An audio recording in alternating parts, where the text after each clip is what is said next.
meus nobres seguidores em Cristo Jesus, tudo bem com vocês?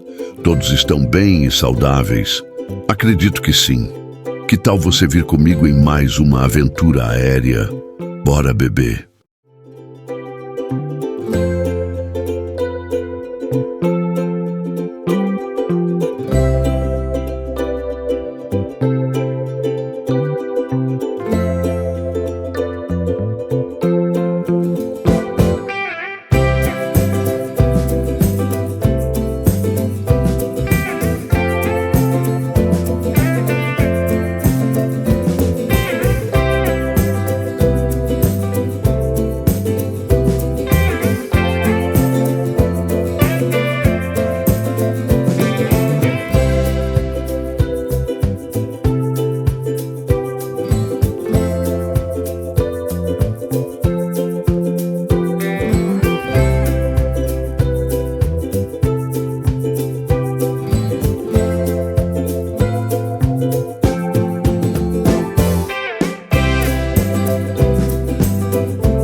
palavra final é gratidão. Se você chegou até aqui, é porque apreciou com carinho cada detalhe destas imagens. Espero ter proporcionado uma conexão positiva, pois agora eu me senti muito agradecido por você assistir até o final. Quero declarar uma bênção sobre você e sua família. Senhor Deus Todo-Poderoso, Criador dos céus e da terra, peço-lhe, Papai, que abençoe abundantemente a família desta pessoa que assistiu este vídeo até agora. Que o Senhor destrave todas as bênçãos celestiais sobre a vida desta família. Senhor, peço ainda que leve toda dor, toda ansiedade, toda doença maligna, toda escassez financeira e todo o mal que ronda esta pessoa e toda a sua casa. Senhor, coloque agora anjos com escudos e proteção com o sangue precioso de Jesus Cristo, protegendo e guardando todos os teus filhos na terra. Se você crê, compartilhe com aqueles que você ama. Deus te abençoe.